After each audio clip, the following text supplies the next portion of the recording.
குழந்தைகள் மட்டுமல்ல பெற்றோர்கள் ரெண்டு தரப்புமே சோசியல் மீடியாவில் மூழ்கி இருக்காங்க. இவங்களை எப்படி வெளியே எடுத்துட்டு வர்றது? அதாவது குழந்தைங்க எப்படி ஓவரா பாக்குறாங்கன்னு பெற்றோர் சொல்றாங்க, குழந்தைங்க என்ன சொல்றாங்க, அப்பா அம்மா அதிகமா பாக்குறாங்க அப்படின்னு. குழந்தைகள் கண்ணாடிகள், அவ்வளவேதான். என்ன காட்டுறோமோ அதை தான் குழந்தை திருப்பி காட்டும். கத்தாதே அப்படின்னு அதிர கத்துனோம்னா குழந்தை ஓ கத்தாதேன்னே கத்தி சொல்லணுமாக்கும்னு நினைக்கும். நாம விட்டுட்டோம்னா குழந்தைய விட்டுடும். இந்த குரங்கு கதை தெரியும் இல்லையா? போட்டிருக்கிற குல்லாவை தூக்கி வீசின உடனே அதுவும் தூக்கி வீசிச்சு அப்படின்னு. அது யாருக்கோ சொன்ன கதை இல்லை, நமக்கு சொன்ன கதை. அப்படின்னா குழந்தை அது கையில இருக்கிறது தூக்கி வீசிடும். பேரண்ட்ஸ்க்கு அந்த மனம் வரலையா? அவங்க எப்படி வெளியே கொண்டு வர கஷ்டப்படுவாங்க. சிம்பிள். விட்டு கொடுக்க எனக்கு மனது இல்லைன்னா தாய் தகப்பனா இருக்கக்கூடிய தகுதியே எனக்கு இல்லை.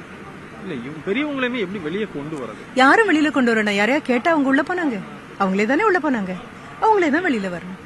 திகட்டும்பா, ஒரு நேரம் வரும்போது திகட்டும். ஒரு மைசூர் பாக்கு ரொம்ப சுவையா இருக்கும், ரெண்டாவது ஆகாம்பிங்க, மூணாவது கொடுக்கும்போது வேண்டாமேம்பிங்க, நாலாவது உள்ள போனதெல்லாம் வெளியில வந்துடும். சோசியல் மீடியா அப்படி ஒரு நிலைமைக்கு வரும். ஒரு மிட் நைட்ல கூட இன்னமும் வேணும் வேணும் வேணும் தானே ஓடிட்டு இருக்காங்க. திகட்டும், ஒரு நாள் திகட்டும்.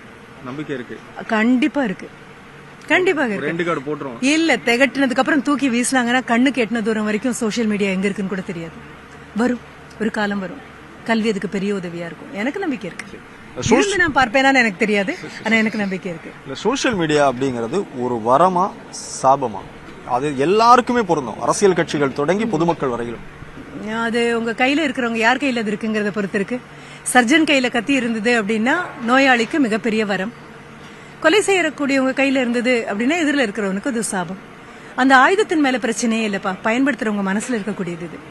அதனால சோசியல் மீடியா கையில யார் கையில இருக்கோ அவங்களுடைய மனதை பொறுத்தது அது வரமா சாபமா அப்படின்னு. அதை சாபமா மாத்தக்கூடிய சக்தியும் நமக்கு இருக்கு, வரமா மாத்தக்கூடிய வாய்ப்பும் நமக்கு இருக்கு. நான் நன்றி சொல்லட்டுமா? நன்றி, நன்றி, வணக்கம். நன்றி, வணக்கம்.